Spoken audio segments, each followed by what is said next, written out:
A'udzubillahi minasyaitonirrajim. Bismillahirrahmanirrahim. Rabbi shrah li sadri wa yassir li amri wahlul 'uqdatam min lisani yafqahu qawli. Rabbi zidni ilman warzuqna fahman. Assalamualaikum warahmatullahi wabarakatuh.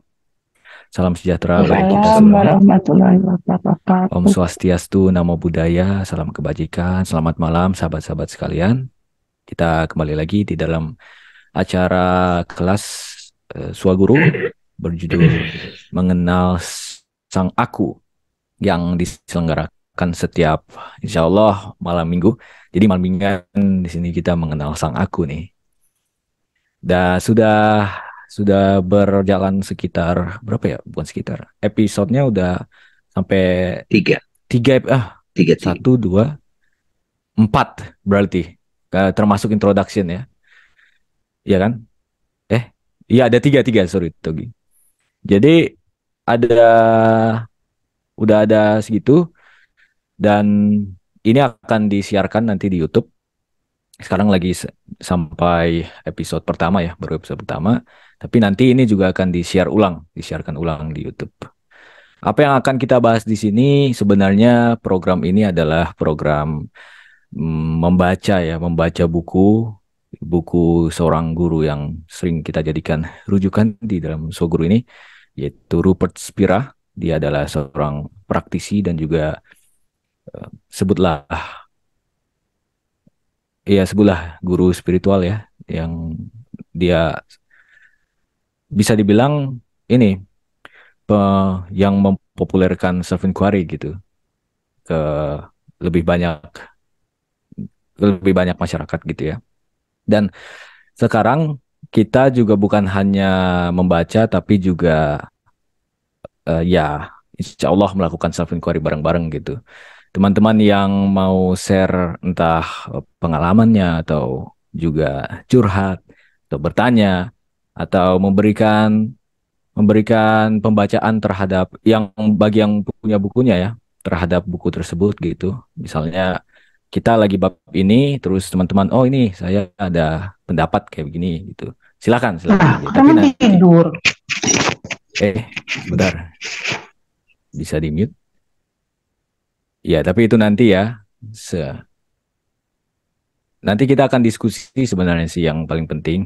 Tapi sebelum itu, aku dan Bang Zame, insya Allah kita berikan semacam penstimulus lah untuk diskusi gitu. Dan aku berharap sih Bang Dami akan sharing juga tentang sebutlah ulasannya, pembacaannya terhadap beberapa paragraf di dalam buku ini, terutama chapter yang sekarang akan kita bahas, judulnya From the Eye, the Mind, the Body and Mind to the Eye Aware Presence gitu. Jadi dari diriku yang merupakan body and mind, tubuh dan pikiran, ke diriku sebagai kesadaran gitu. Dan itu enak ya dibaca esai-esainya Rupert. Di situ kita benar-benar langsung kepada intinya. Tapi sebelum itu Bang Dami, sebelum ke Bang Dami mungkin bisa aku berikan pengantar seperti biasa ya. Ini sedikit aja. Tolong berikan aku 15 menit. Nanti setelah itu kita bisa berbincang-bincang. Dan Bang Dami terserah mau 30 menit juga Bapak. Tapi aku 15 menit aja udah cukup sebenarnya. Oke.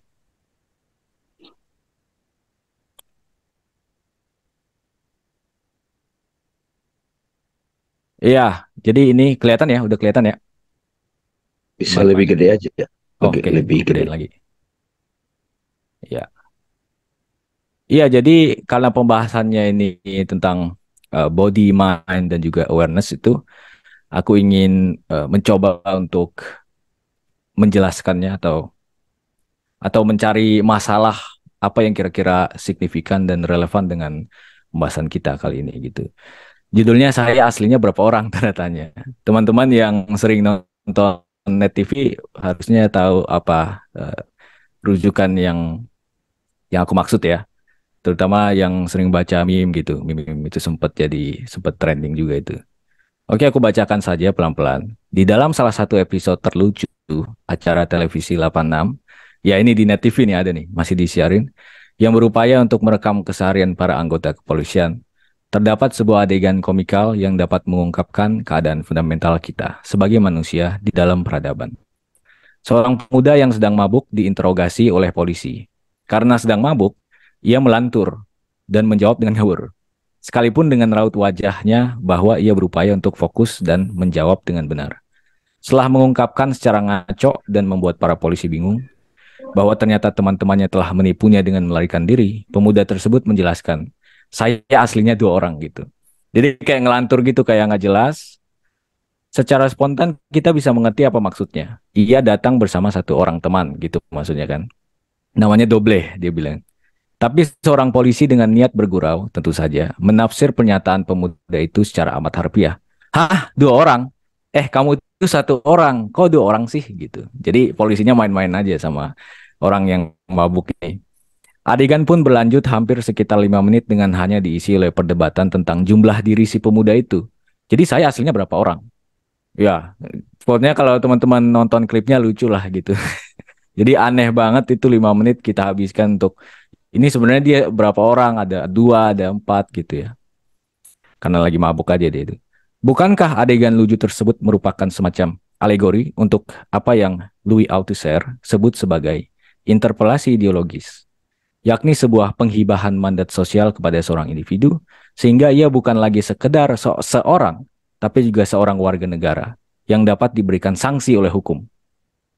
Karena itu, si pemuda yang merupakan seorang individu atau ego itu memperoleh sebuah identitas simbolik akibat interogasi oleh para polisi.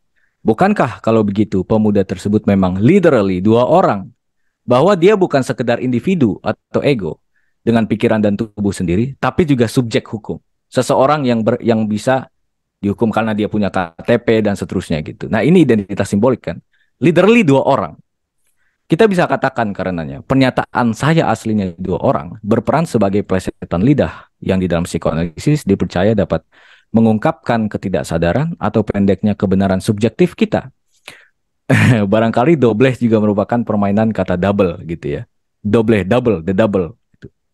Jadi saya aslinya 2 orang bukanlah kesalahan penyusunan kata-kata, tapi sebuah penyingkapan sekilas akan kebenaran situasi adegan tersebut. Yaitu fakta bahwa seorang individu yang berhadapan dengan aparat negara, agen tatanan sosial, akan mengalami pembelahan diri antara diri individu dan diri simbolik yang dibentuk oleh tatanan sosial. Tak heran Jacques Lacan mengatakan bahwa keadaan manusia dalam dunia ini adalah sebagai subjek yang terbelah, split subject. Aku mengaitkannya kalau di Rupert Spira mungkin separate self kali, the separate self gitu. Itulah dunia. Sungguh cerita manusia adalah cerita subjek yang terbelah, yang kita sebut sebagai dunia. Penting untuk dipahami bahwa apa yang disebut sebagai dunia bukanlah bumi, yang merupakan ruang fisik tempat raga dan benda-benda lain berada, melainkan sebuah wilayah image dan makna. Apa yang selama ini dengan enteng kita sebut sebagai dunia nyata, sebenarnya sudah selalu dirembesi oleh image dan makna. Lacan bahkan mengatakan di suatu tempat bahwa tubuh kita sudah selalu dicoret-coret oleh apa yang di dalam studi linguistik disebut signifier atau penanda, sebuah unit terkecil di dalam tatanan simbolik. Jadi ada rambu-rambunya nih. Contohnya apa? Inilah yang bikin kita relate semua ya palingnya, terutama anak-anak muda. Ketika seseorang menghadap ke cermin dan melihat jerawat tumbuh di wajahnya, ia tidak hanya melihat sekedar bintik-bintik kenyal atau dalam bahasa saintifik, hasil dari penyumbatan yang disebabkan oleh sel-sel kulit mati dan sebum terhadap kantung folikel kulit. Tapi, pertama dan lebih utama, ia malah menyorot makna-makna serta imaji-imaji yang bergentayangan di sekitar fenomena jerawat itu. Terutama karena standar kecantikan wajah masyarakat kita cenderung mencap jerawat sebagai kejelekan. Situasi yang sama juga terjadi ketika kita berurusan dengan fitur-fitur atau bagian-bagian pada anatomi tubuh kita yang lain. Mereka sudah selalu dijajah oleh penanda-penanda atau pesona-pesona image. Pikirkan misalnya alat kelamin. Video edukasi medis seketika bisa menjadi pornografi jika di-framing dengan imaji-imaji tertentu gitu. Teman-teman yang ngeklik, nggak tahu ya mungkin ya lihatlah gitu kan video edukasi medical education gitu di YouTube. Ada aja tuh. Tapi itu bukan porn gitu kan, bukan bokep gitu. Tapi bisa diubah sedikit aja dengan framing kamera. Kan keren banget kan? Itu kita melakukan sihir. Wawasan ini menyadarkan kita akan sebuah kebenaran yang barangkali cukup pahit untuk ditelan.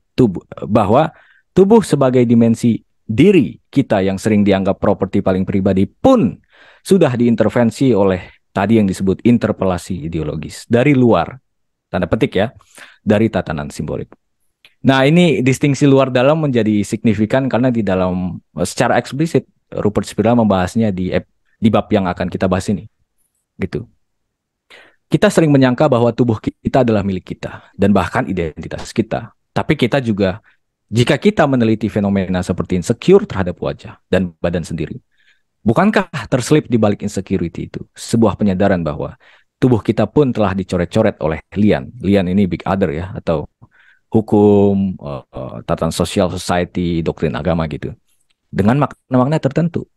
Pemolesan tubuh atau make up dan pengenaan busana dengan gaya tertentu pun dicatat oleh lian sebagai penentuan identitas. Nah, ini poin penting banget sih menurutku ya. Identitas tidak pernah mengenai diri sendiri. Identitas adalah tentang bagaimana saya ingin dilihat oleh lian, oleh orang lain, agar diakui olehnya. Karena itu identitas sebenarnya bukan pribadi gitu. Nggak ada hubungannya sebenarnya identitas dengan myself. Dan dari pengakuan itu saya berharap saya bisa mengalami keamanan. Tidak lagi insecure. Karena itu lagi-lagi identitas bukanlah milik kita, apalagi diri kita. Ia adalah milik lian yang diinterpelasi kepada kita. Bagaimana dengan pikiran kita? Tadi body ya, tubuh ya, sekarang mind. Terdapat satu pertanyaan konyol dan naif yang perlu kita ajukan ketika menonton Inside Out. Apa yang ada di dalam masing-masing personifikasi emosi? Iya, udah ada yang nonton kan Inside Out dari Disney Pixar itu?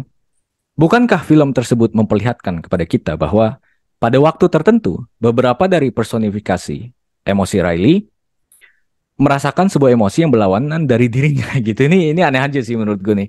Joy kok bisa ngerasa sedih gitu kan pada saat dia berempati dan gitu-gitu dengan yang lain. Sadness juga sempat excited merasa bahagia. Kok bisa gitu kan?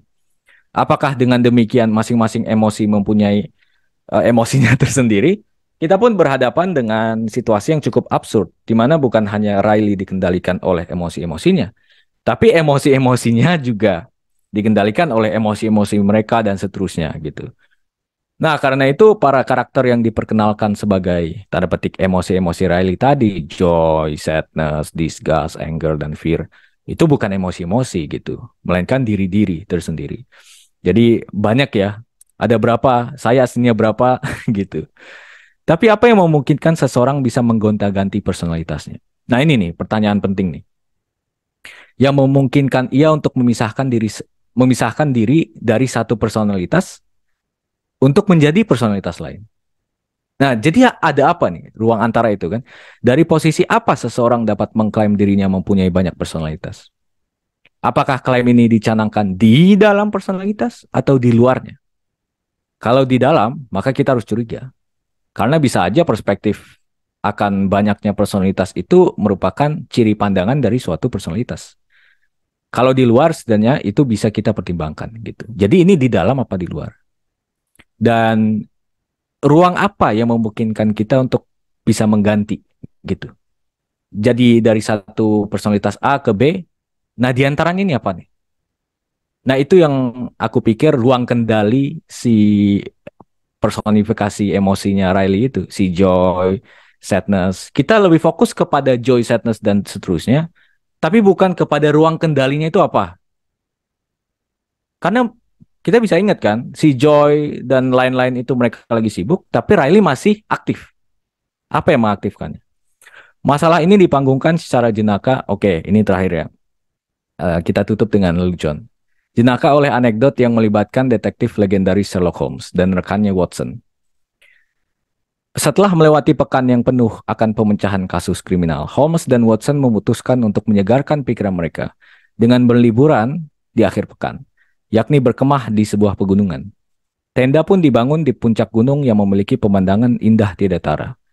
Lalu malam tiba, keduanya pun tidur di tenda, menutup pintu tenda rapat-rapat, agar udara dingin tidak mengganggu mereka. Tiba-tiba Holmes terbangun di tengah malam, karena ia merasa ada yang mengusiknya.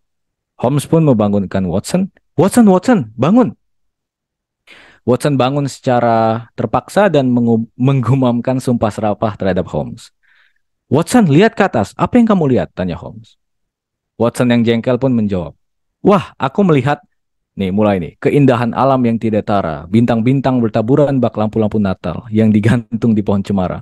Oh, lihat itu ada komet yang baru saja lewat. Sebuah tanda keberuntungan. Terbelah lagi, galaksi Bima Sakti yang amat megah itu membuat aku merasa kecil di hadapan jagat raya yang maha luas. Puji Tuhan, ciptaannya memang sangat indah. Holmes menggeleng-gelengkan kepalanya dan berteriak, Watson, bodoh kau, tenda kita dicuri. Gitu. Sebenarnya tokoh-tokoh yang terlibat di dalam anekdot itu tidak harus Holmes dan Watson, tapi dalam menjadikan mereka karakter-karakter yang menemukan diri dalam situasi yang konyol itu, diktum Sherlock Holmes paling terkenal dapat dibenarkan.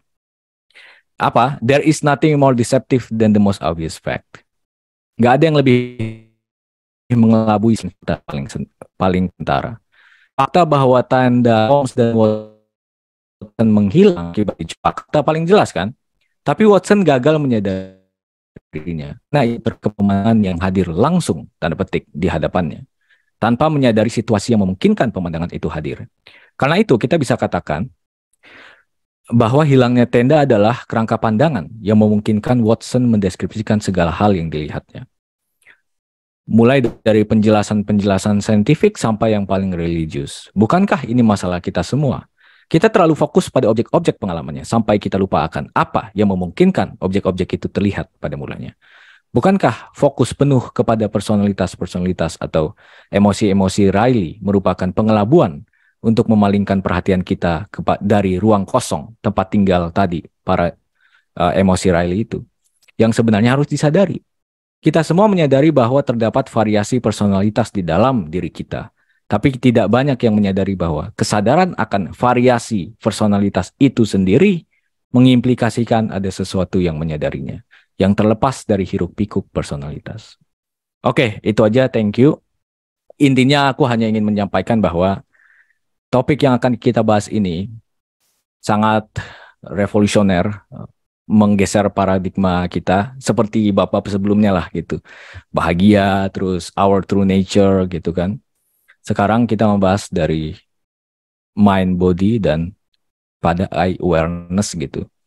Ini menurutku menyelesaikan banyak masalah, terutama kalau ya entah mungkin untuk anak muda overthinking, insecure, terus anxiety, dan seterusnya. Masalah-masalah seperti itu bisa kelar dengan hanya menggeser dari mind body ke eye awareness itu. Kira-kira itu aja Bang Dame untuk pengantar yang bukan pengantar kayaknya. Karena ya kalau aku selalu gitu pengantarnya itu langsung gitu ya. Tapi ya lagi-lagi ya, kenapa mungkin bertanya, kenapa bahas ini gitu. Aku hanya ingin mengungkapkan bahwa ini sangat luas cakupannya gitu, jangan dibatasin. Semuanya bisa jadi problem yang melalui kacamata ini kita bisa melihat masalah sebenarnya gitu. Oke, dari aku sekian. Dipersilakan kepada Bang Dame, habis itu kita ngobrol, diskusi. Bagi teman-teman yang mau bertanya boleh langsung di chat ya, ditulis di kolom komentar.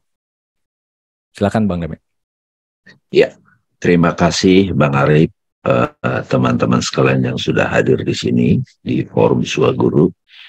Bismillahirrahmanirrahim. Dengan nama Allah yang Maha Pengasih dan Maha Penyayang. Assalamualaikum warahmatullahi wabarakatuh. Alhamdulillah, puji syukur kita haturkan kehadirat Allah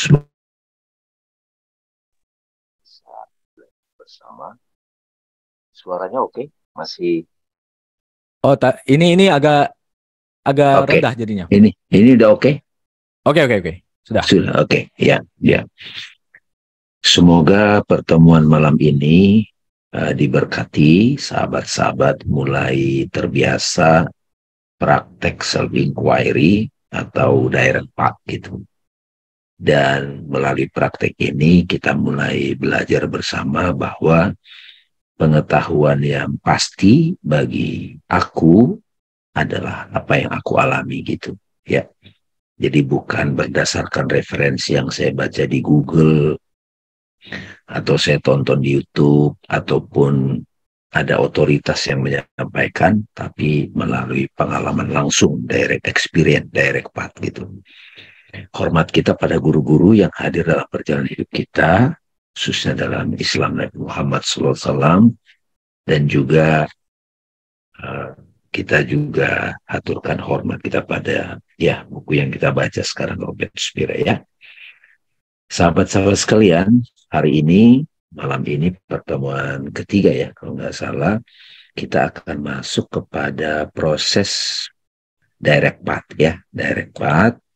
Kalau kemarin itu kan kita sudah bicara who am I gitu ya. Who am I, yaitu kita mulai langsung disadarkan. Kalau ditanya apakah aku, siapakah aku? Nah, jawaban kita kalau sudah mulai belajar, basis kita itu pengalaman, bukan lagi aku adalah Batak, aku adalah laki-laki, aku adalah orang Indonesia, aku adalah, bukan itu lagi. Kita tidak perlu harus mati suri, harus mengalami enlighten apa gitu, atau total samadhi, nggak harus begitu. Tapi dari kalimat sederhana ini yang suka dikutip Rupert, itu sangat membantu teman-teman. Ya, ini diresapin, ini bisa jadi semacam kalimat kontemplatif buat kita semua. Siapa aku? Apakah aku? Aku jelas sekali adalah yang menyadari dan mengetahui semua pengalaman itu. Ini kan jelas nih Bang Arif. Jadi aku adalah yang menyadari, yang mengetahui semua pengalamanku gitu. Jadi kalau sekarang teman-teman lagi mendengarkan suara yang disebut sebagai suaranya Dame, nah siapa itu yang menyadari, yang mendengar suara itu? Ya kan? Yaitu aku itu. Jadi bukan telinga yang mendengar itu, bukan otak itu.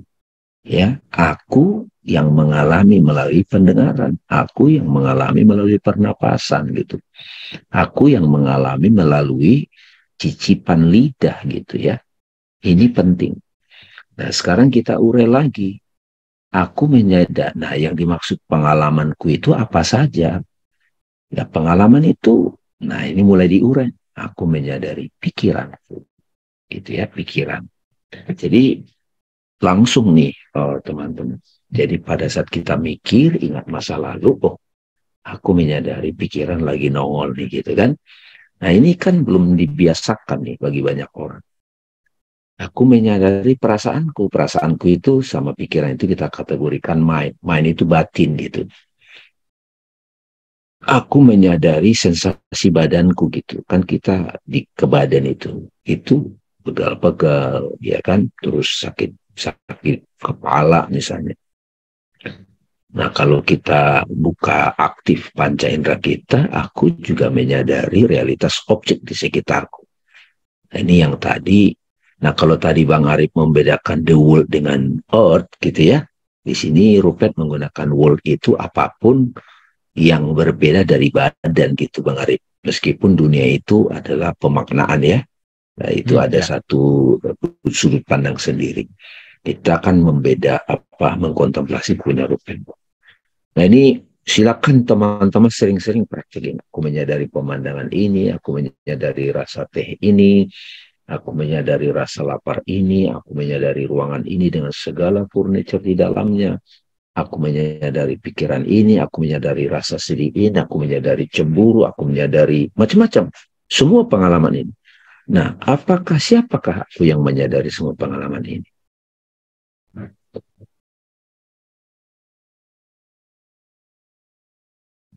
Saat kita terdiam, tidak memberi jawaban, di situ ada satu yang hadir gitu. Itu Bang Arif ya.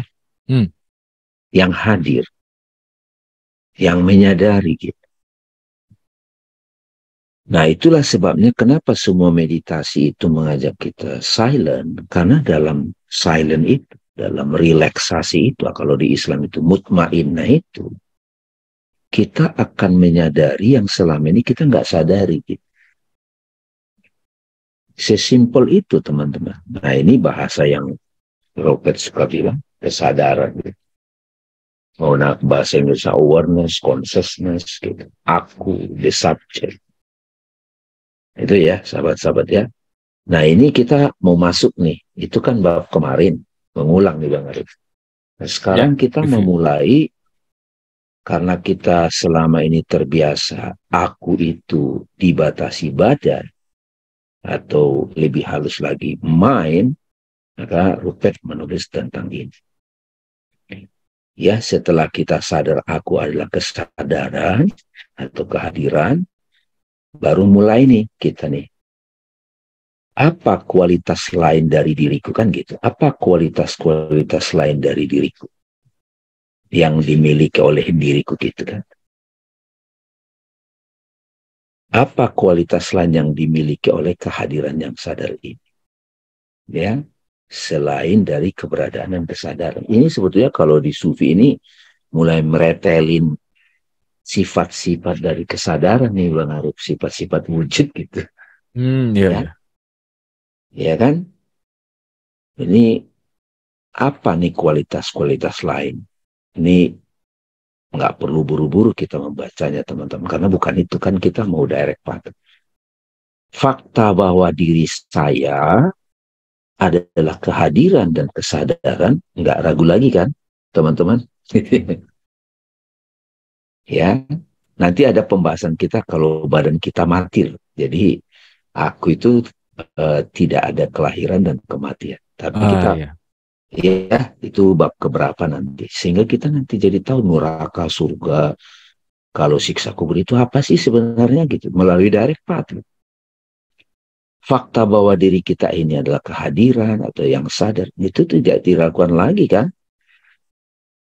Tetapi namun untuk mengetahui kebenaran diri kita ini, kita biasanya menambahkan banyak atribut, ya enggak? Jadi sudah, kalau atribut ini sebetulnya sifat-sifat. Jadi yang ditempelkan kepada aku gitu, kesadaran. Nah di buku ini kita akan menelusurinya dengan sangat lambat, slowly, very slowly gitu. Jadi agak membosankan, ya kan? Tapi begitu clear itu, jadi nggak lagi mimpi kita dalam hidup ini. Kita akan referring only to our direct and intimate knowledge of ourselves. Kita nggak lagi menerima begitu aja apa kata orang gitu, ya kan? Kita hormati kata-kata otoritas, tapi kita langsung. Jadi referensi kita adalah, rujukan kita adalah pengetahuan langsung yang betul-betul intim dengan kita. Ya, jadi apa kira-kira yang ditambahkan kepada diri kita itu, kalau mulai pakai istilah itu, adding attributes, if any, kalau boleh gitu kan, jika ada, meskipun nanti nggak ada sebetulnya kan, tapi kan if any gitu kan, jika ada, yang benar-benar berasal dari pengalaman. Ya, what that truly come from experience. Yang betul pengalaman dari diri sendiri, bukan dari keyakinan. Ah ini nih, kira-kira nih. Pengalaman itu kan self-evident ya. Pengalaman itu langsung, bukan dari keyakinan gitu. Ini yang revolusioner itu yang begini. Jadi saya percaya ada jin, saya percaya ada malaikat gitu kan. Bahkan saya percaya ada Tuhan. Itu keyakinan atau direct experience gitu. Makanya kalau kita refer kepada perspektif Islam, ini kan ada jalan ini juga Bang Arif, jalan, kalau Rupert suka nyebut progressive path gitu. The progressive path itu pakai mantra, pakai wirid, banyak doktrin. Ada direct path, direct path itu kayak gini, meneliti langsung. Ada lagi the pathless path gitu, tanpa jalan gitu. Nah ini, ya ini juga. Jadi ada 3 itu. Jadi saya, teman-teman, untuk direct path ini butuh butuh keberanian gitu. Kalau di progressive path kan pokoknya apa kata Ustadz saya ikutin. Tapi kita sendiri bertanya, kok saya nggak ngalamin itu ya? Kok saya belum yakin ya gitu ya? Belum benar-benar kokoh gitu.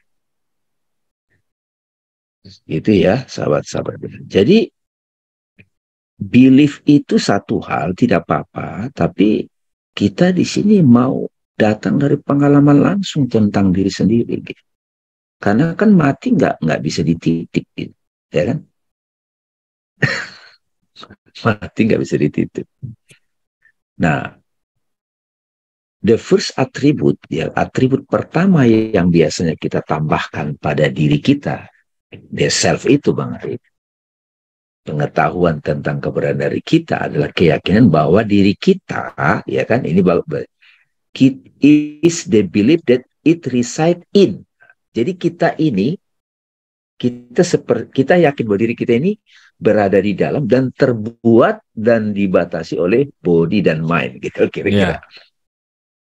Karena nanti kalau kita sudah mengalami ya mati sebelum mati, ternyata badannya, aku nggak di dalam badan kok. Tapi kan kita pakai istilah keluar dari badan, gitu kan.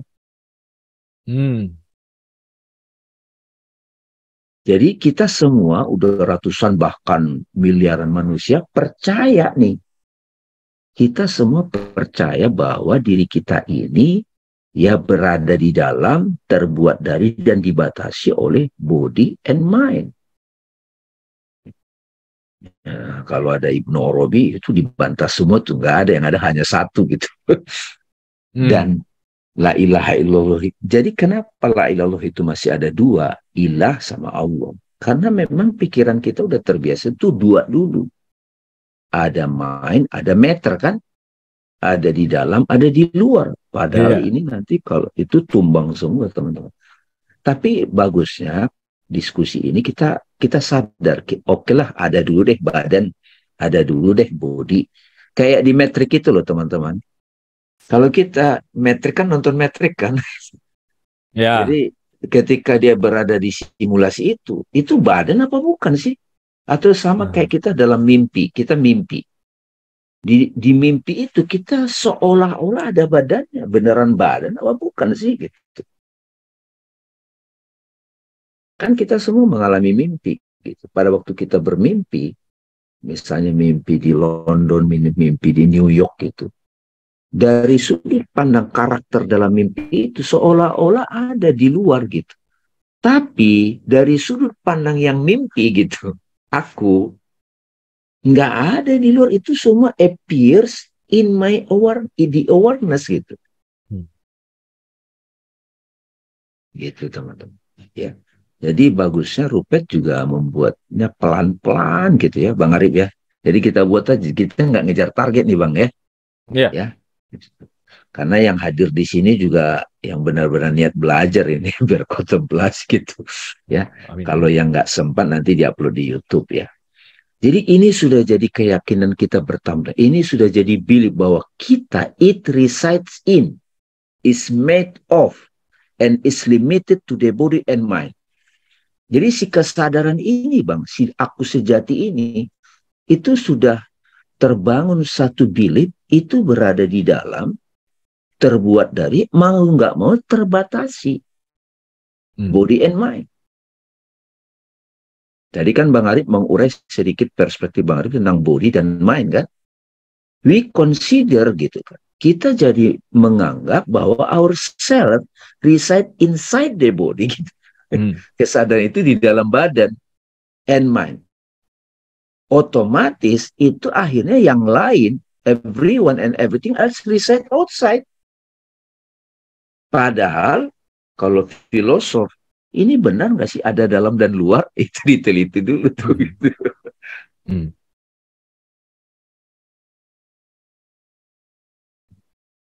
Kebayang nggak kalau kita sudah menyadari bahwa, kan Nabi kan bilang, kalian hidup dunia ini mimpi, berarti mimpi nggak ada di dalam, nggak ada di luar gitu. Hanya yang nampil aja gitu. Kayak gini misalnya gambarnya banget, ini di dalam layar apa nampil doang gitu. Ini nih laptop nih, kita ngeliatin laptop nih teman-teman, screen. Ini di dalam layar apa nampil tok gitu. Atau yang ada layar tok gitu. Ini kan kita ngeliat layar nih ada 32 orang nih. Coba deh diperhatiin layarnya teman-teman. Ini yang ngomong si Pardamian ini di dalam apa di luar nih? atau nampil tok. Cuman ini kan 2D kan, gimana nanti kalau 3D gitu. Jadi jangan-jangan badan ini 3D gitu loh. Menampil di kesadaran aja badan ini yang selama ini kita anggap sebagai solid gitu. Padahal fisika kuantum pakai Microsoft Elektron dilihat badan ini ternyata dia kosong gitu, kopong gitu.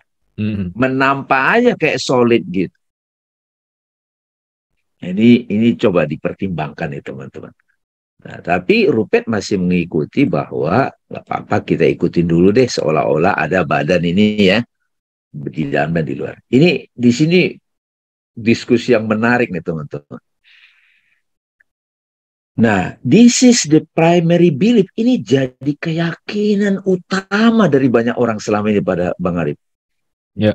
Sehingga keyakinan ini bertanggung jawab loh terhadap asumsi-asumsi fundamental yang berpengaruh terhadap seluruh budaya kita.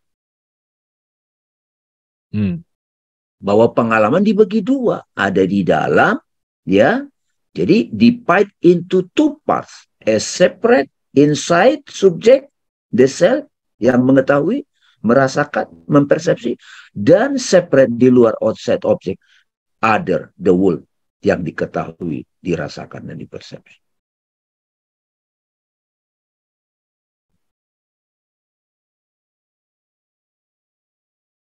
Jadi pengantar ini membawa teman-teman pada satu sudut pandang bahwa apa yang selama ini kita sebut body, mind, and di sini kan body, mind, and spirit. Itu bukan tiga, itu satu.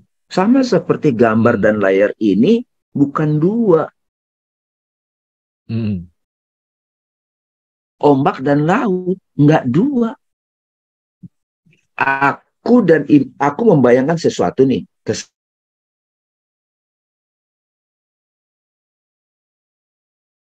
Dan yang menampil sebagai perasaan itu satu apa dua? Jangan-jangan kesadaran, mulailah muncul kesadaran universal. Dengan dunia ini satu.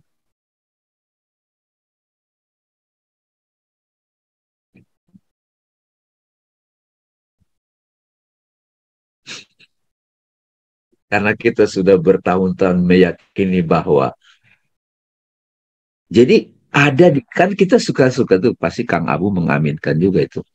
Ada di dalam, mau nggak mau Rupert juga kasih karena itu jadi asumsi gitu. Padahal itu nanti runtuh. Jadi from I the body mind to I aware present.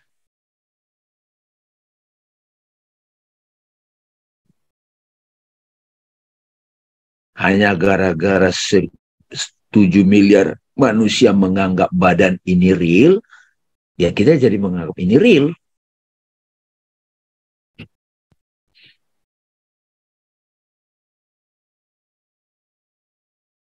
Rupert selalu memberi analogi screen dan gambar, kan? Screen dan movie, film. Kalau kita nonton film, ada layar dulu kan? Baru di layar itu tampil film adegan. Saking perhatian kita fokus pada filmnya, apalagi film perang, film hantu misalnya, seolah-olah layarnya tertutup. Apa ya? Bukan tidak ada, aku di sini loh gitu. Tapi kan, nah ini, jadi kafir itu tidak sadar, kufur itu bukan apa gitu, tapi nggak ngeh aja. Nggak tahu lagi yang real gitu, yang nyata. Apalagi sekarang makin canggih dengan era digital. Nah, saya coba urai pakai gambar-gambar nih teman-teman ya. Gitu ya, jadi coba direnungkan teman-teman, orang yang kita keselin itu sebetulnya bukan badannya, benar nggak? Ya, benar gak? Kita kesal sama orang, kita benci sama orang, kita kan bukan kesal sama badannya loh. Iya. Nah, sadar kedua, ternyata yang saya keselin itu ada di pikiran nih, sosoknya di sini nongol. Ya nggak? Begitu saya sadar yang saya keselin itu adalah image in mind, sadar lagi saya.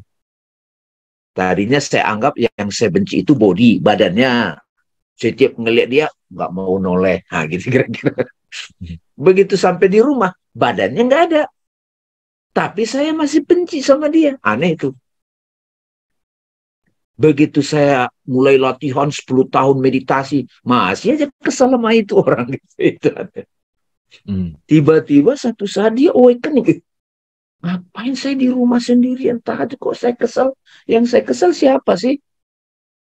Nah, direct Pat mengatakan, oh ada nongol sosok di benak gitu. Nah, sosok di benak itu pikiran siapa? Ternyata pikiranku. Jadi, itu ya kenapa itu aku, ternyata yang saya benci itu aku gitu. Nah, begitu aku sadar itu cuma nampak karena ada separate self gitu. Ya disebutlah ego lah, mau nggak mau ego. Begitu egonya diatasi, nggak ada lagi tuh kebencian. God, jadinya apa? Love gitu. Ini saya kasih gambaran gini Bang Arif. Oke dong ya. Oke. Ini mudah-mudahan bisa jadi bahan ini untuk anak-anak muda juga ini, ya. Biar bisa anak-anak muda dari awal sekarang. Nah ini akal kita paham ya. Mau nggak mau rumusannya harus pakai mind dulu nih Bang Arif ya. Jadi ini aku ya. Ada aku yang asli masih kita asumsi di dalam loh ini. Gak apa-apa ya. Itu adalah aware present, subjek. Ini ada mind, batin kita. Ya mind itu batin, ada body. Betul ya. Nah lalu kita mengalami dunia. Ya kalau Rupert nyebut itu dunia itu persepsi Bang Arif. Kita sebut saja physical objek-objek fisik. Melalui apa? Ya kita sebut melihat. Ya ada pemandangan kan. Melihat itu. Mendengar itu. Suara-suara. Merasa itu kan ada. Itu. Tes gitu. Meraba itu kita tekstur ya. Mencium smells gitu. Ada tambahan sebetulnya di sini. Cuaca itu oleh kulit ya. Cuaca panas dingin ya kan. Itu kulit kita mempersepsi gitu ya.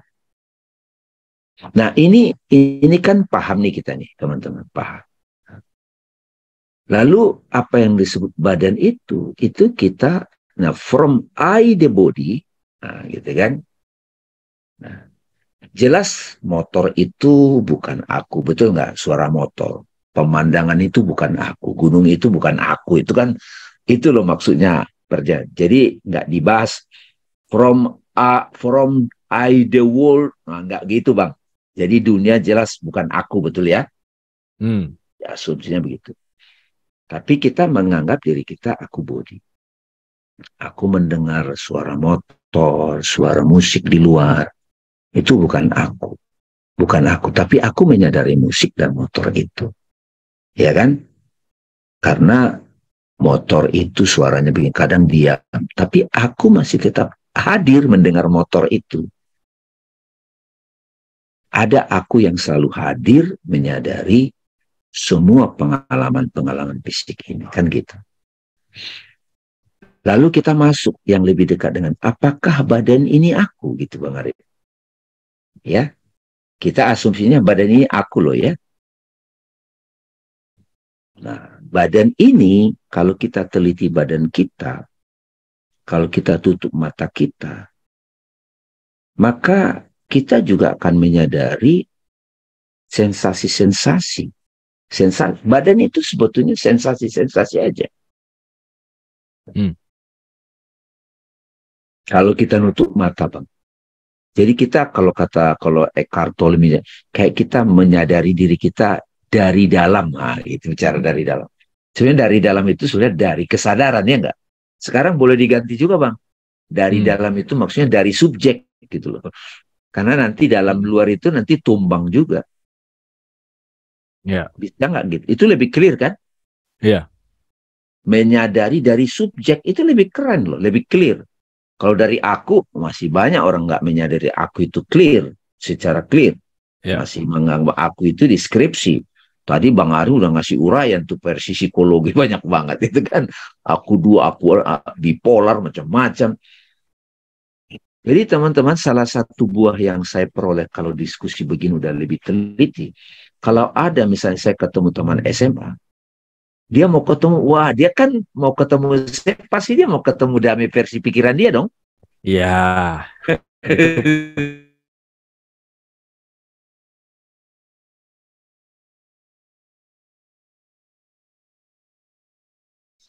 Karakter itu dulu. Baru pelan-pelan saya kasih tahu diri saya yang lebih luas. Ini masih semua masih personality. Oh, saya udah kerja, saya udah punya main ya. pengalaman ini. Mau cerita. Masih itu semua main, pikiran, personality. Kalau secara body saja udah jelas berubah kan. Yang tadinya badan SMA, kumisannya masih tipis gitu kan. Begitu sudah umur 50 udah beda lagi. Jelas badan itu berubah, badan bayi, badan anak TK gitu kan, badan SD, SMP, itu jelas berubah. Itu jelas bukan aku. Karena dia berubah. Kemudian yang lebih dahsyat lagi kalau sudah menyadari aku bukan badan, dia adalah, dia belief aja yang dibentuk selama ini. Kalau badan ini mati, expire, aku masih ada. Gitu ya. Kita terusin lagi. Nah sekarang kemudian kita menyadari badan nih teman-teman. Badan ini kan. Ya. Apakah badan ini aku? Kadang sakit perut. Kadang pegal-pegal. Kadang ini. Salah satu tanda bahwa perhatian kita ke badan itu berakhir. Sementara itu saat tidur mimpi. Tiap hari kita itu tidur mimpi atau tidur pulas. Bahkan teman-teman yang praktek meditasi sebetulnya untuk mulai perhatiannya bukan lagi ke badan gitu Bang Arif. Jadi from ide body itu sebetulnya praktek meditasi itu. Dalam Musa tanggalkan kedua terompahmu gitu. Itu terompah body and mind. Bang Arif. Oh iya, Kalau dua ya. Kalau tradisi lain ada itu pakai mushroom Bang Arif. Pakai mushroom. pakai apa gitu. Psychedelic gitu. Itu ada tuh di YouTube banyak. Tapi ya itu mereka berani. Jadi teman-teman, begitu kita sadari, ternyata dunia itu adalah objek datang dan pergi. Begitu kita tidur, kita ke kamar kita sadar badan, gitu kita masuk selimut, mulai kita pelan-pelan perhatiannya kepada badan, objek badan itu disappear. Kita mulai jadi apa? Kalau mimpi kita mulai aktif sebagai pikiran, mind. Tapi nggak sadar. Nah, gitu.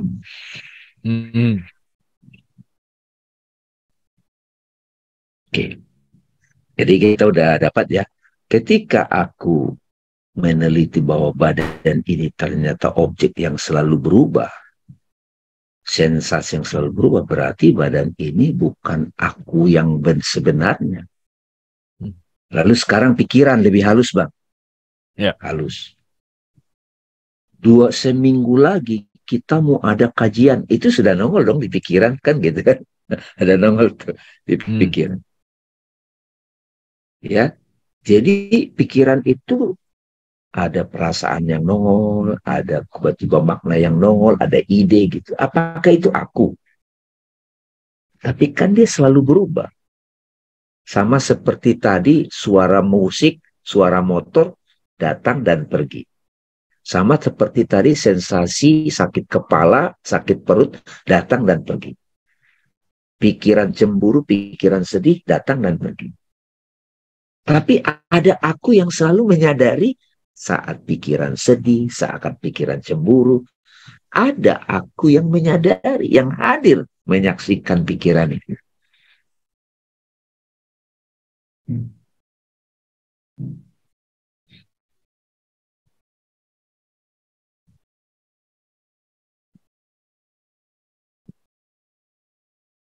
Ya, jadi teman-teman sekalian, ternyata nih kalau aku badan nih Bang Arif ya, contoh lagi kalau aku badan, aku itu badan. Apakah jidat ini bisa mendengar? Nggak bisa kan? Apakah telinga bisa mendengar? Sebetulnya kalau kita direct, Pak, bukan telinga loh sebetulnya yang mengetahui suara. Ya. Mengetahui suara kan? Mendengar itu kan mengetahui suara. Dia instrumen aja. Orang mati kan sudah masih ada telinganya kan Bang Arif? Ya. Tapi kesadaran, tapi dia nggak. Sebagai tubuhnya ya. Tapi kan ada orang bilang, oh itumu kalau saudaranya itu pasti mendengar. Yang mendengar itu roh teman-teman, bukan lagi telinganya gitu. Nah roh itu siapa gitu? Kesadaran itu siapa? Gitu ya. Oke, jadi teman-teman, from I the body to the mind. Nah sekarang mind ini juga cemburu, dendam, kesel itu kan objek yang kita amati Bang Arif, iya nggak? Nah, siapa subjek yang mengamati, yang menyadari? Jadi pikiran itu adalah penampilan diri yang lebih halus gitu loh Bang Arif. Subtle body kalau dalam tradisi Vedanta suka disebut subtle body. Badan halus gitu. Subtle body.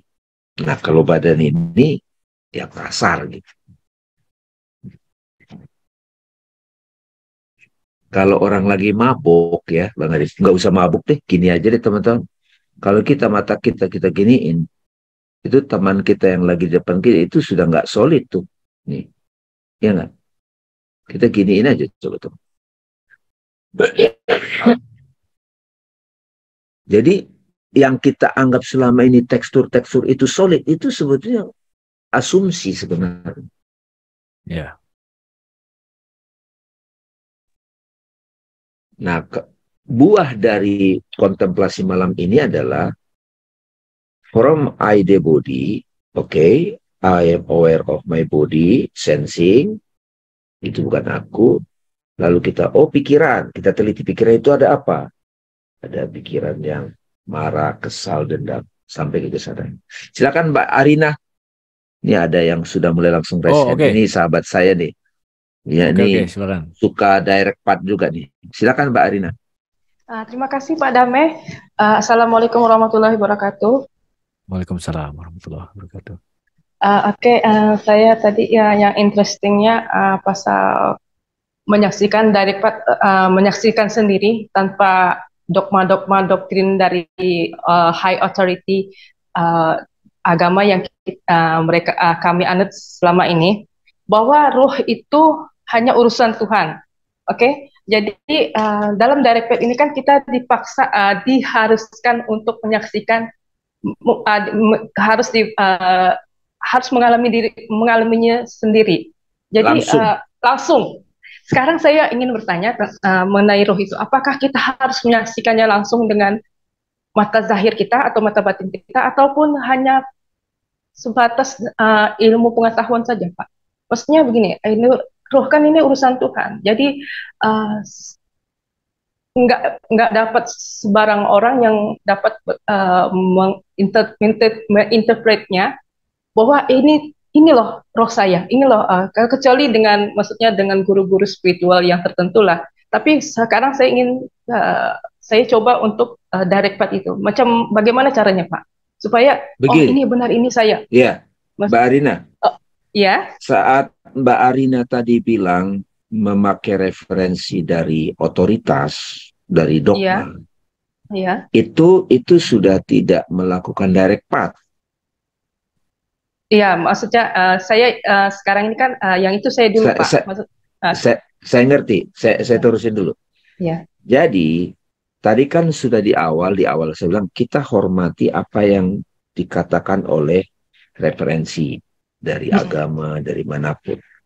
Itu yang disebut the progressive path. Jadi memang ada ritual. Itu saya juga lakukan, Bu. Saya juga lakukan.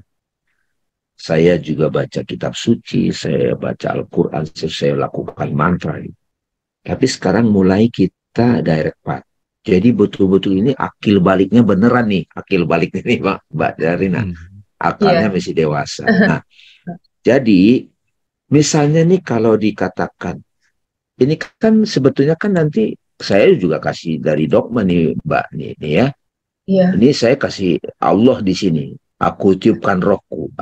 Biasanya kalau di taklim saya kasih referensi ayatnya. Ya kan? Sebenarnya Ah, kan aku yang hidup ini,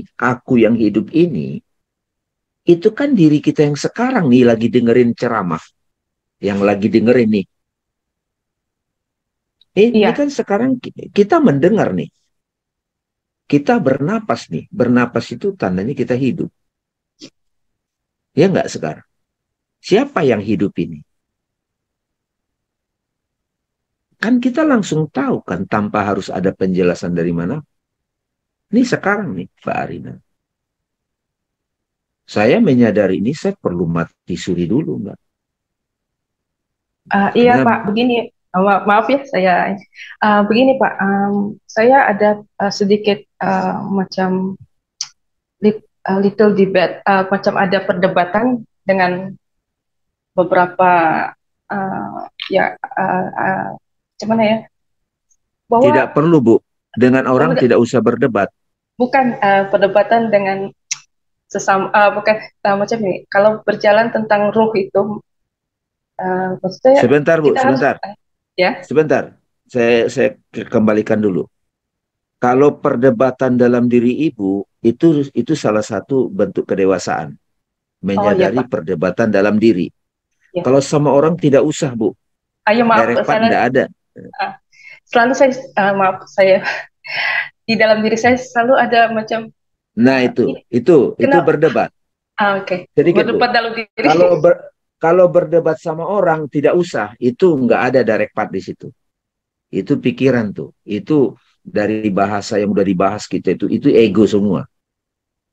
Dan itu bagian dari games, permainan algoritma kehidupan gitu.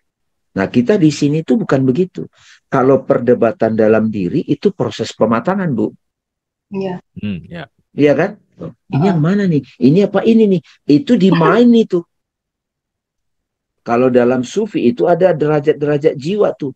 Ini kita udah langsung ke inti ini, Bu. Jadi kalau ibu misalnya berdebat dalam diri, misalnya nih, ya orang suka nyebut negatif positif. Saya malah tidak memakai terminologi itu lagi. Pikiran A, pikiran B aja. Iya nggak? Benar nggak, Bu Arina? Jadi Iya. kalau kita kategorikan baik buruk, nanti jadi berantem tuh. Ya kan? Padahal bisa jadi sudut pandangnya itu nanti pada ujungnya, oh yang tadinya dianggap buruk ternyata baik gitu kan. Itu masih di wilayah main gitu. Nah sekarang kalau Bu Arina itu mengalami perdebatan di batin, oke, kalau bisa menyadari aku bisa menonton pertengkaran dalam pikiran, ya kan ada yang bertengkar tuh ibarat furniture, pikiran itu kayak furniture gitu. Begitu kita menyadari ada space yang kosong, itu yang dialami Arif tuh. Arif waktu itu juga berdebat kencang di pikiran, overthinking. Nah begitu relax, santai. Kok ada aku yang menyadari pertengkaran ini? Siapa ini?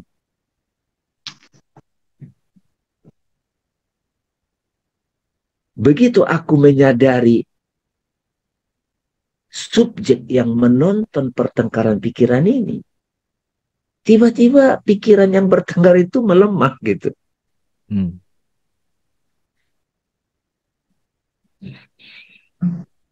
Oke, Pak. Silakan Bu Arina. Iya. Ya, ternyata memang betul, Pak. Kalau pikirannya berdebat itu ternyata sebenarnya Tuhan ingin memberikan apa tuh? Jangan ke situ dulu, jangan ke situ dulu. Oh, Ibu direct part aja. Karena oh, Tuhan yang dimaksud itu masih asumsi, masih pikiran. oh.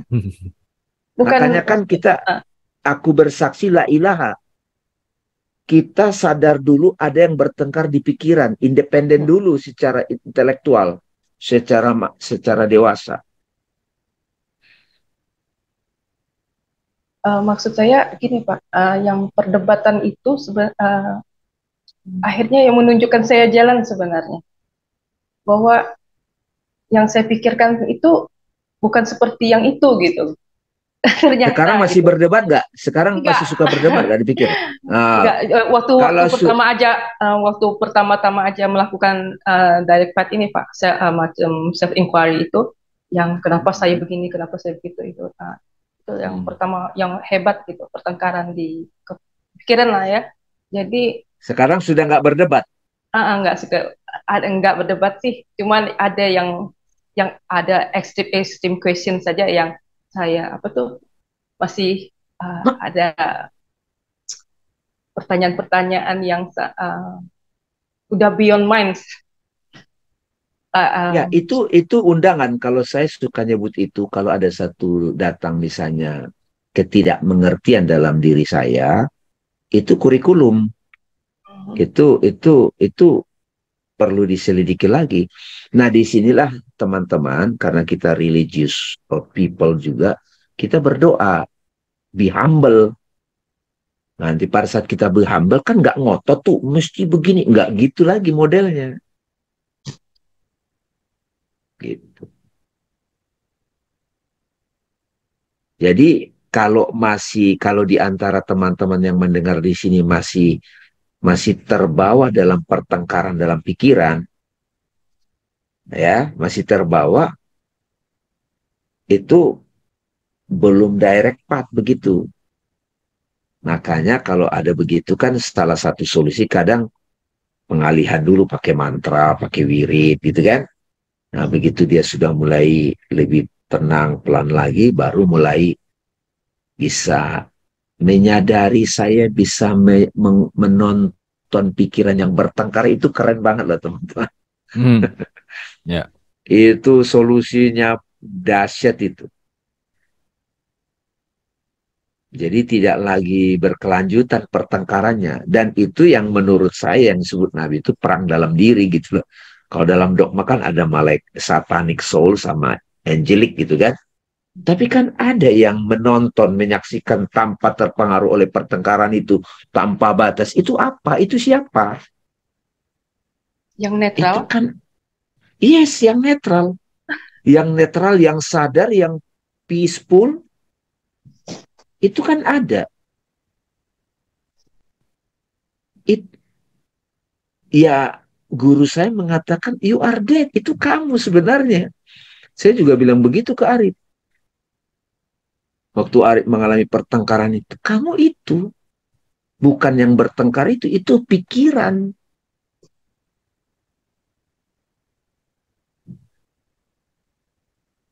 Makanya dalam struktur HUMA itu ada nafsu yang suka ngotot, ya, ego, ada akal yang menimbang secara logis, ada keheningan, itu kolbu. Nah, dalam keheningan itu ada aku yang tanpa batas itu. Di Islam namanya roh. Nah, surupet sekiranya itu tuh kesadaran. Jadi kita jangan berdebat lagi urusan terminologinya gitu. Dan silakan kapanpun teman-teman merasa takut, itu apa? Pikiran kan? Cemburu itu apa? Pikiran. Perasaan itu pikir apa? Mind.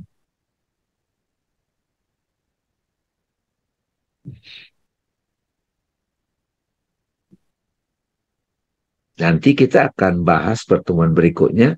Si subjek itu, aku itu nggak ada lokasinya, bukan di dalam lagi, nggak ada lokasi gitu. Dia nggak ada lokasi gitu.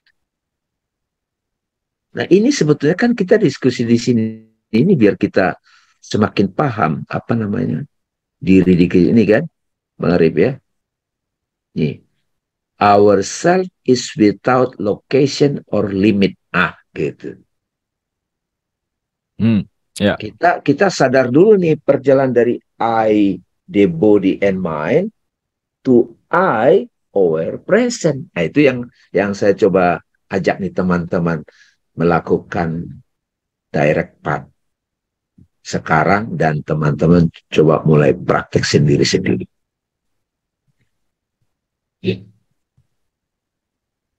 Jangan buru-buru, wih saya udah ngerti. Nggak usah, itu pikiran lagi tuh.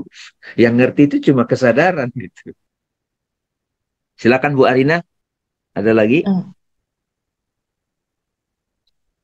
Ada orang nitip pertanyaan, boleh ditanyakan nggak Pak? Silakan, Boleh. silakan. Oke, gini. Saya punya teman sih. Orangnya ada di sini? Nggak ada, cuman ya sering sharing, kita komunikasi lewat via phone. Dia cakap macam ini, dia coba self acquiring sendiri lewat YouTube ya. Cuman dia tuh masih bingungnya gini Pak. Setelah dia menyaksikan itu, dia nggak tahu macam mana nih yang si aku subjek dengan objeknya ini, kadang dia confused gitu. Saya cakap yang penting kamu tuh ya. Bu Arina, iya. Kalau bingung itu apa itu? Kesadaran atau mind? Mind. Ya udah mind. Ya itu orangnya tuh yang cuman dia masih ya karena nggak berguru kali ya Pak ya, maksudnya sendiri-sendiri gitu, jadi agak susah gitu lah. Macam ada tidak ada self confidence gitu. Iya, kalau misalnya dia ya kadang-kadang kan suka banyak tadi Lian, kalau kata Bang Ari sudah banyak info-info dari mana, ada ketakutan diri. Ini sebenarnya sangat simpel sebenarnya, sangat simpel. Kalau sudah tahu sangat simpel. Saya membagi ini anak SMP juga bisa, tapi SMP sekolah formalnya dia sekarang umur 45. Dia kok Bang Dame kok simpel banget ya? Ya memang. Very simple. Tapi kan kita kajiannya sudah 15 tahun, saya bilang tasawuf. Gitu. Saya dari dulu nyari teman diskusi yang begini, Bu Arina. Tapi susah juga saya nyarinya, sangat tersembunyi sekarang. Ya dengan adanya pandemi kemarin udah buka banyak itu. Iya Pak, maksudnya kan? Gini.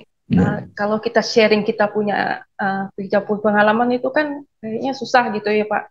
Lagi pula kan kita punya base pendidikan itu agak beda dengan itu. Jadi penerimaannya lain. Jadi saya coba saja, kamu lihat YouTube ini, ya dia cobalah untuk itu. Tapi dia selalu. Dan Bu Airini tidak harus kita untuk sebar-sebarkan ini, nggak usah Bu. Oke. Nggak usah menawar-nawarkan ini, ayo, nggak usah Bu. Enggak, soalnya itu sahabat saya Pak. Kalau dia kan sehati kalau, gitu kan. Iya. Kalau itu boleh deprogresif part dulu, pakai mantra, pakai wirid, pakai itu dulu, disiplin dulu.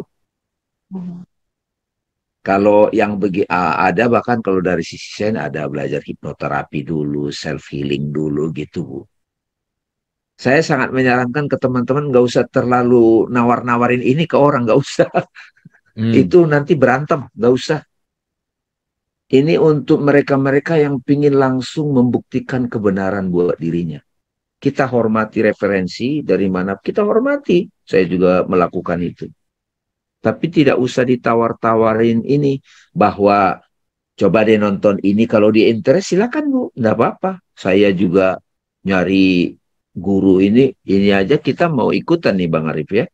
Ya, langsung dari orangnya. Langsung dari Rupert Spira kita online. 30. Karena kan ini cuma bedanya gini, ada yang sudah mahir, ada yang belum gitu. Kalau kita meminjam dari Bhagavad Gita kan Krishna lagi wejangkan Bhagavad Gita ke Arjuna. Kamu aku itu satu kok katanya gitu. Cuma kamu belum sadar siapa dirimu. Aku udah duluan gitu. Nabi Muhammad juga ngomong gitu. Aku manusia biasa seperti kamu, berarti terbatas pada body, mind. Kepadaku diwahyukan Tuhan yang Esa, itu dulu, itu aja. Saya duluan tahu. duluan ngeh. Gitu. Oke, ini Bu Matfal Ilmi, silakan. Mafdol Elmi, oke. Ini juga di komen banyak sih, tapi silakan yang raise hand dulu. Nah, terima kasih kesempatannya. Mohon maaf sebelumnya Bang Dami, ini saya agak telat masuknya tadi, jadi mungkin agak kurang pas sama materi lah. Tapi dari diskusi yang tadi barusan, saya ada yang menarik perhatian saya, Bang. Saya sering terjadi pertempuran dalam pikiran saya gitu. Ada yang berdiskusi dan saya sadar itu. Ketika saya menemukan satu masalah, misalkan adik saya ada berantem gitu. Ketika itu pikiran saya bertempur itu, apakah saya mau marahin adik saya atau apakah saya mau mendamaikan mereka atau dan lain-lain itu banyak. Nah, ketika saya sadar itu dan itu terasa memang manfaatnya Bang Nemi, saya bisa mengendalikan emosi saya jadinya. Saya bisa putuskan lah kalau kayak gini ya saya tinggal gini, kalau gini tinggal gini, saya tahu kedepannya bakal gimana gitu. Tapi nggak selamanya saya bisa sadar gitu Bang Dami. Ada satu titik di mana kejadian ini berlangsung sangat singkat gitu. Jadi langsung saya nggak sadar gitu, saya tuh ada pertempuran dulu, tapi langsung memutuskan marah langsung gitu. Nah, di situ kekurangannya Bang Dami. Ini ada nggak solusi biar kita tuh selalu sadar bahwa kita bukan kita gitu, bahwa kita tuh penonton pertempuran dan bisa memutuskan apapun yang bisa kita putuskan gitu. Gimana caranya? Pak Matfal ya? Afdal. Mas Afdal, kalau sudah sadar bahwa saya bisa menjadi penonton pikiran yang bertengkar, itu sudah poin, tinggal diulang. Ya. Tinggal diulang. Kalau saya malah agak sarankan kepada beberapa, justru dalam situasi-situasi ekstrim itu praktekin tuh self inquiry gitu. Tahu nggak salah satu situasi ekstrim apa? Naik tornado di Dufan. Itu aku latih tuh. Gimana bisa jadi eye awareness pas lagi naik histeria gitu kan. Emang mukanya tampak ini di depan secara fisik terlihat poker face gitu kan, tapi di dalam ya itulah.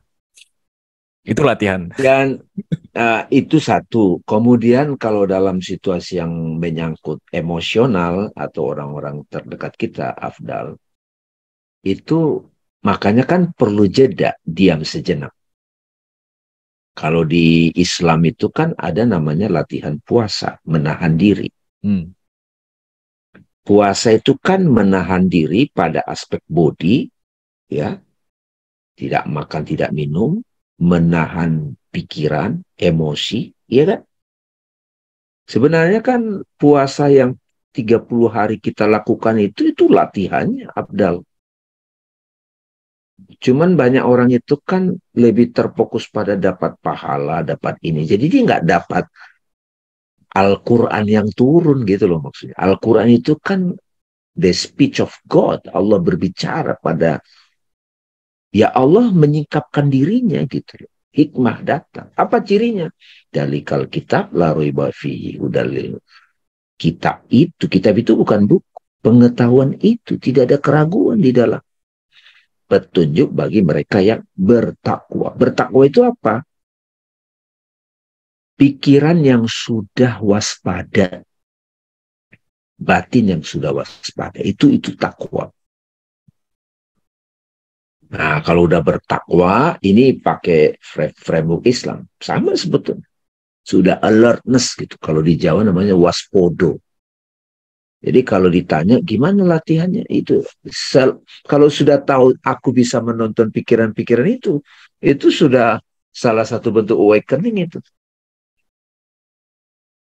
Saya ngajar begitu, Abdal, di kantor itu susah banget. Sampai satu direktur bilang, Bang Dami susah banget ngasih tahu orang bahwa kita bisa nonton pikiran ya gitu. Nanti bisa ditonton lagi YouTube-nya Mas Abdal ya di Swaguru. Ikut aja, itu banyak tuh tentang neraka, surga, itu kita bahas ya. Terima kasih. Di sini ya, Thank di you, chat terima kasih. barangkali chat Bang Arif baca chat. Oke, baca chat ya dari siapa nih, banyak nih.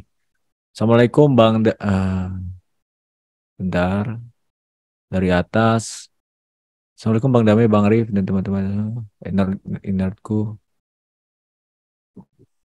IM itu bisa juga kertasnya yang Bang, ya Bang Dame. Oh ini merujuk ke ilustrasi tadi ya, ilustrasi itu, ya, ilustrasi Ya, Bang Dame tadi. IM ada di dalam. ya, Tapi Ibu screen. Arida menawarkan interpretasinya gini, IM itu bisa juga kertasnya gitu ya. Ya, Jadi screen, screen. nggak dibatasi oleh tadi, oleh luar dan dalam. Sekarang dari Silmi Rosda, kita menyadari bahwa sudah awareness, bukan pikiran yang menjadi pikiran. Apa tandanya ya Bang Dame?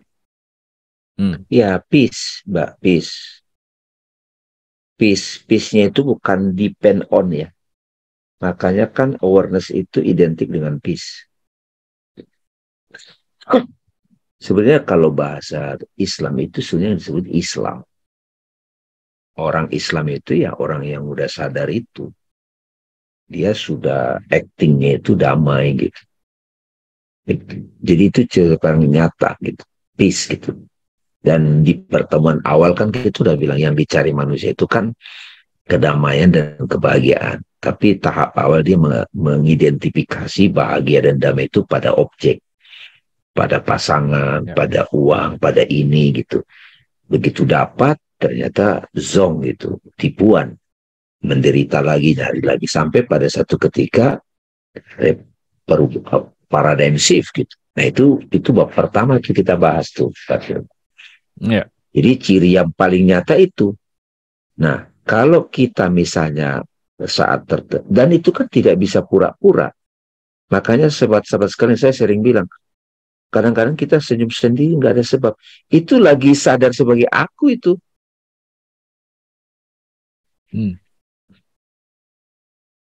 Ya, silakan ya.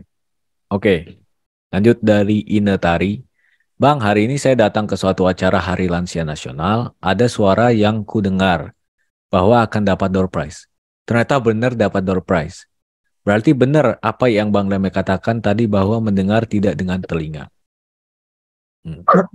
Ini salah satu apa ya, kepekaan nanti yang juga dialami teman-teman. Kadang-kadang kita sebelum kejadian kita tahu duluan. Tapi jangan fokus ke situ ya, nanti jadi orang sakti ya. Itu dibahas tuh di chapter pertama tuh. Iya, chapter pertama. Tuh. Jadi bukan itu ya tujuannya. Yes. Jadi bahkan nanti kalau kita ketemu orang, dia belum nanya kita tahu duluan. Kenapa? Karena kan kesadaran itu satu. Gitu. Ya. Oke, kesadaran itu satu. Lanjut Bang. Oke, dari Rizka Kurnia Ayu. Ini menarik nih Bang Dame. Tapi berisiko. Dan aku kayaknya udah diserang dari dua sisi kalau mengenai ini sih. Assalamualaikum Bang Dame, ini saya nanya agak jauh topiknya. Akhir-akhir ini saya lagi sering kepancing komen sama orang-orang LGBTQ yang selalu merasa kalau penyimpangannya adalah kodrat pemberian Tuhan. Lalu kan tadi Bang Dame bilang aku adalah kesadaran. Pertanyaan saya, apakah keyakinan yang dimunculkan oleh si LGBT ini bisa dikategorikan sebagai aku adalah kesadaran? Apakah itu artinya aku berkesadaran itu bisa saja palsu? Jika kesadaran yang dimaksud bertentangan dengan nilai-nilai tertentu, lalu gimana sih Bang Dame supaya saya bisa tetap tenang melihat masalah ini? Supaya saya tetap bisa ada di kehidupan spiritual. Kan kata Bang Dame, benci, marah, tersandera itu terjadi pada orang yang tatarannya masih di material dan psikologi. Oke, Ya, itu dia. saya pernah mengajak teman-teman yang bertemu saya itu berlatih. Jadi from I, the body, mind to I, aware, present. Body kan jadi ada kategori laki perempuan, tua muda, sakit sehat. Ya itu body. Iya nggak? Di body tuh. Ya. Begitu kita masuk ke mind, itu masih ada, tapi lebih quality, feminim, maskulin. Ya kan? Saya bodinya laki-laki, tetapi batinnya itu ada kualitas feminim, kegagahan, maskulin, kegagahan, ada feminim. Ya kan? Itu badan perempuan juga ada maskulinnya gitu. Masih ada dualitas. Begitu sampai ke aku kesadaran, Seperti saya bilang waktu itu, coba sekarang aku kesadaran, tak cirinya apa hidup. Apa tandanya hidup? Bernapas dengan sadar. Coba bernapas sekarang. Bernapas saya suruh dia. Inhale, exhale. Ada nggak yang menyadari napas ini? Ada. Eksis. Dia laki apa perempuan? Bukan laki, bukan perempuan. Bukan tua, bukan muda. Bukan badan, bukan pikiran. Nah, begitu kita kembali ke aku kesadaran, sebetulnya sama dengan bahasa-bahasa umum, kembali ke kolbu. Kembali kepada esensi kita. Nah, kalau yang dibilang itu saya sadar begini, itu masih dimain gitu. Ada nyusup tuh di situ, individuality, ego tuh di situ. Jadi kalau ini pertanyaan kepada Mbak Rizka, ya I don't mind gitu yang begitu kan, bukan urusan gue gitu. Jadi kalau ada yang begitu, ya kalau kita mau seru-seruan ikut dalam permainan itu monggo gitu. Tapi kalau siap-siap tapi konsekuensinya gitu. Tapi kalau tidak buat apa ya sudah, nggak usah fokus ke situ. Tapi kalau kita interest, ada sesuatu pasti di diri kita yang perlu saya sebut aja kurikulum hidup. Chapter kehidupan perjalanan kita lah gitu.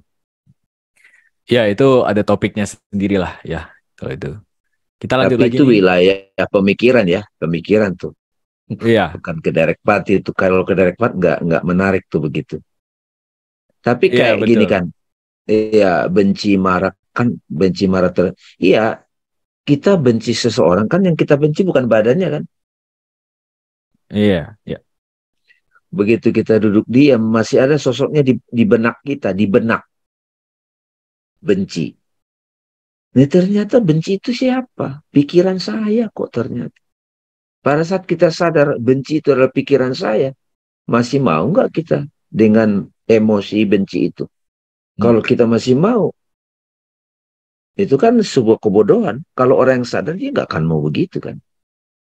Tapi yang menarik mungkin sini Bang Dame, poin yang sengaja mungkin juga disorot nih ya. Kesadaran yang dimaksud bertentangan dengan nilai-nilai tertentu gitu. Misalnya nih kita langsung masuk ini, wah bertentangan dengan nilai-nilai tertentu. Itu jadi masalah. Gitu kan. Iya, kalau itu debatable, Pak. Yeah. Bahkan di internal agama pun, misalnya dari sudut pandang agama tertentu kan masih berdebat itu antar ulama. Dan akan selalu berdebat. Akan selalu begitu. Akan banyak mazhab. Kalau saya ditanya pribadi, I'm not interested gitu. Kalau saya udah melewati satu fase begitu, nggak ada ujungnya. Kalau Bang Arif kayaknya dia masih tertarik tuh seru-seruan tuh gitu. Iya nggak Bang Arif? Nggak, oh iya, dan udah diserang dua sisi kayaknya tuh. Kalau kata Jean Paul Sartre, kalau kamu udah diserang dua sisi, itu tanda kamu di jalan yang benar. Dari kedua pihak gitu tadi Mas. Tapi kalau ada yang benar, emang ada yang bilang itu kodrat pemberian Tuhan. Karena setahuku kalau di diskursus global ini udah salah nih. Gender ya, itu konstruksi sosiohistoris gitu, bukan esensi.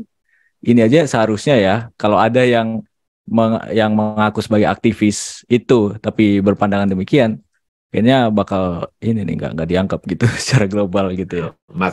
Makanya direct path-nya Mbak Rizka itu bukan ya kok pemikiran ini kok nongol ke saya, itu direct path-nya. Itu dulu. Iya. Itu dulu. Jadi bukan kayak mana yang paling benar. Mana yang paling benar, bukan itu lagi. Itu debatable tuh, karena itu semua bukan direct path. Terus kita cuek dong sama itu, kan gitu. Ada orang nanya kan gitu. Dan cuek berarti mendukung gitu langsung. Iya, itu kan asumsi lagi kan. Ya. Gitu. Oke, lanjut dari Penny Handayani. Bang, yang punya banyak mau itu kan mind atau ego ya. Kalau ruh itu kan yang menyadari kemauan itu ya. Nah, berarti ruh itu yang tidak punya kemauan apapun ya. Tapi dia pengamat ego ya Bang. Iya, ini juga kan Mbak Penny perlu juga melakukan satu penelitian langsung tentang ini sampai pada satu kesaksian langsung bahwa roh itu bukan individu, Mbak. Saya selalu ulang-ulang nih, ini juga suka disampaikan Ruben. Layar laptop ini, itulah sebetulnya roh itu. Layar wujud gitu. Kalau Ibnu Arabi suka nyebut wujud gitu. Being, kesadaran, Satchit Ananda. Kalau di kita kan suka nyebut roh gitu. Roh itu napas itu satu, Mbak. Ya. Nah, begitu roh yang tak terbatas itu. Infinite consciousness gitu kalau korban. Itu ingin merasakan permainan di dunia yang terbatas, maka dia menampil sebagai individu, jadilah badan dan pikiran. Nah, kalau hanya layar kosong, ya dia semua layar aja gitu. Nah, begitu ada tampil gambar-gambar banyak kan, jadi seolah-olah tampak beda-beda nih realitasnya. Gambarnya yang berbeda-beda. Kan gambarnya kan beda-beda nih. Ada 35 orang nih. Tapi layarnya satu nggak gitu.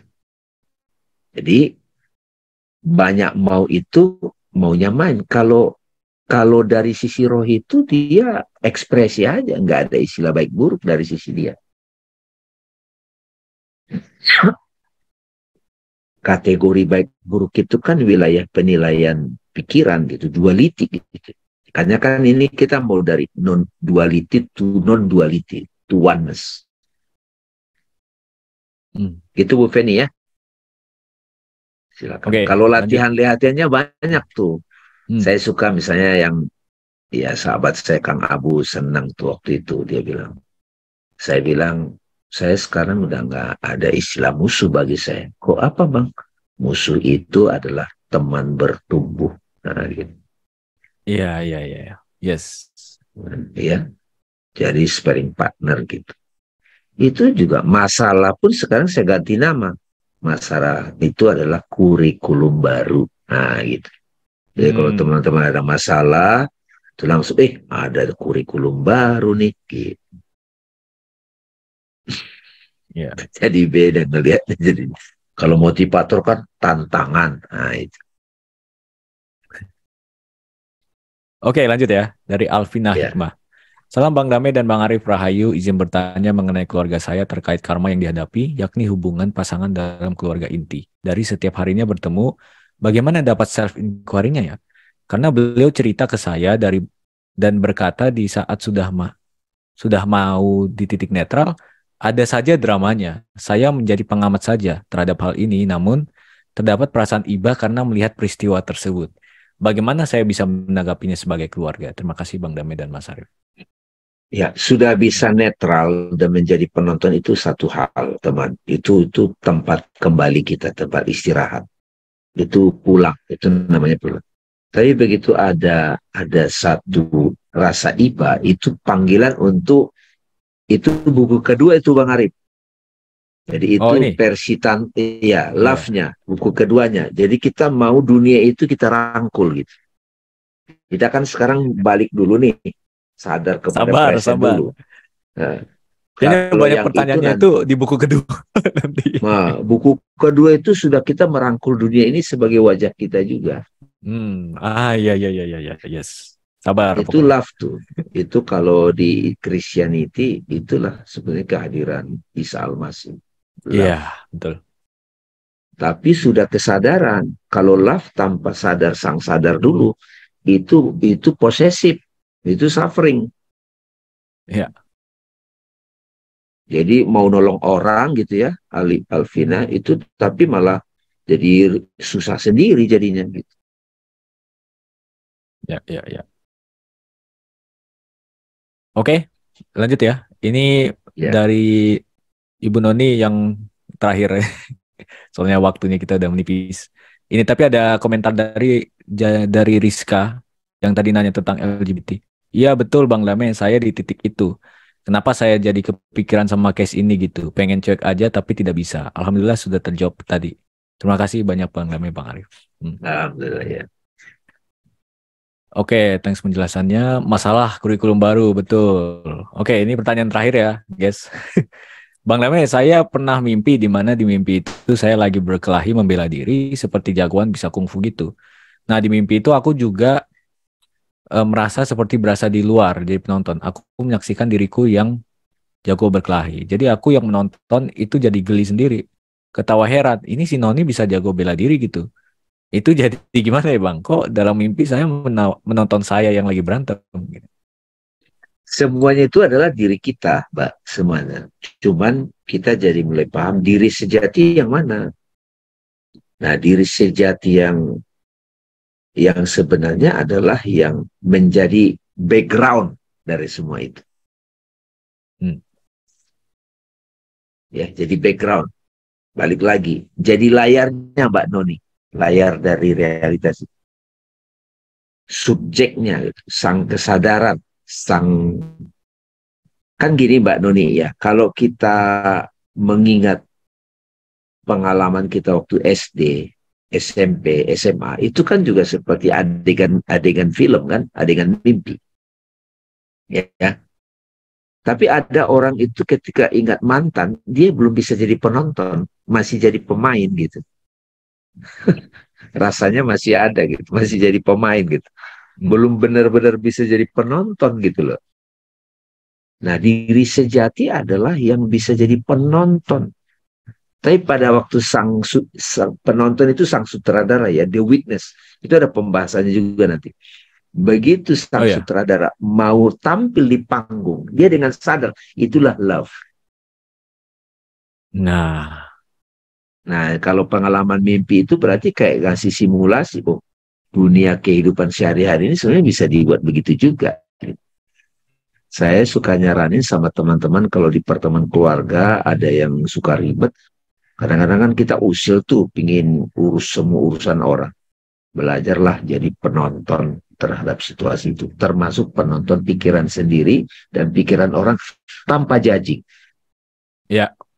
Karena kalau begitu judging nanti terlibat tuh. Nah ini bicara energi nanti. Karma lagi tuh, karma. Iya. Oke, ini tanggung nih. Pertanyaan terakhir deh. Assalamualaikum Bang Dame, kenapa ya saya sering bermimpi mau disakitin sama teman dan keluarga, tapi dalam mimpi itu ada suara-suara yang mengatakan bahwa saya jangan takut, ada dia yang menolong dan menjaga saya itu. Artinya apa ya Bang? Makasih. Ya, dia yang menolong itu kan apa itu maksudnya? Dia yang menolong itu. Ada dia yang menolong. Dia itu kan dia huruf besar kan? Kapital. Kayak sekarang pun sebetulnya teman-teman saat kita diskusi ini kan ada dia yang menonton.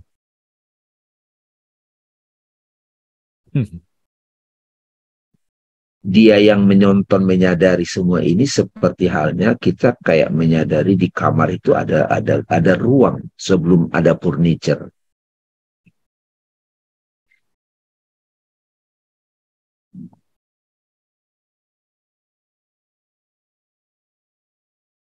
Oke. Suara itu yang mengatakan bahwa dialah yang menolong dan menjaga saya. Iya. Itu kan kalau ada begitu kan kadang-kadang kalau kita lagi tidak lagi lemah, kita perlu ada satu belief dulu untuk nolong kita. Belief ya.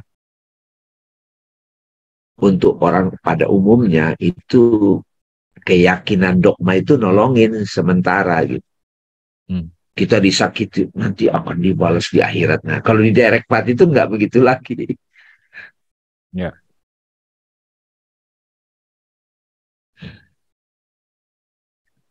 Oke, Bang Arif. Oke. Ya. Alhamdulillah. Makasih Bang Dame. Mau nanya tapi udah akhir. Oke, ya. Ada kesempatan berikutnya. Ini ada Mbak Arida bilang ada praktek nggak malam ini? Belum Mbak Arida ya. Ada ya tadi. Ada latihan kah malam ini? Oke. Belum. Sebenarnya dari pembahasan sih itu sudah bagian dari latihan ya. Fakta bahwa teman-teman sekalian di sini mengajukan pertanyaan itu kan melatih untuk berefleksi kan. Jadi kita melihat kembali gitu apa yang terjadi pada diri kita, itu sebuah latihan juga gitu. Jadi pengalaman ini kalau kata Rupert kan jangan dibatasi hanya yang harus dilakuin gitu, nggak. Pikiran pun pengalaman gitu. Jadi lebih luas. Tadi Bang Dame mau bilang apa? Ya, Closing oke, statement boleh teman-teman. kalian. Ya, terima kasih teman-teman. Insya Allah dari pembahasan ini teman-teman semua mulai semakin terbiasa bahwa when you say I am itu bukan lagi sebatas di batasan body and mind atau personality, status sosial, itu kita terima sebagai penampilan dari I am untuk kita bisa berinteraksi dengan society. Jadi bijaksana, appropriate, soleh. Nah, tapi dengan direct path ini teman-teman mulai lebih menyadari bahwa aku yang selalu hadir, our present, I am, itu nanti akan kita sadari dia tak terbatas. Dan pertemuan berikutnya itu akan kita bahas. Subjek itu tidak ada lokasi, tapi dia selalu hadir. Nah, jadi kadang kita maksa di mana sih tempatnya gitu, kesadaran itu. Ya. Dia tidak terbatas. Saya kira itu dulu teman-teman. Terima kasih banyak teman-teman sudah appreciate pertemuan ini. Mudah-mudahan kita bisa terus jalankan. Insya Allah sampai selesai mudah-mudahan ya. Amin, amin. Dan mungkin Oke, makasih teman-teman. Ya, silakan Bang Arif. buku kedua gitu ya, Insya Allah. Iya. Dan mungkin nanti kita akan dinotis juga kali oleh Rupert gitu kan. Itu kan kalau di kalangan kaum muda itu dinotis itu sebuah tujuan gitu, dinotis sama idola. Udah di-mention gitu kan, udah cek. Ya, siapa tahu diundang ke sini kan? Iya. Wah, iya raja dong, terakhir sangat itu. mungkin, sangat mungkin. Ya. Oke. Terima kasih teman-teman yang udah bertanya, yang udah tadi raise hand, yang di komen juga. Terima kasih juga kepada Bang Dame, sahabat-sahabat sekalian yang cuma dengar. Semoga perbincangan malam ini bisa menjadi berkah dan bermanfaat untuk kita semua.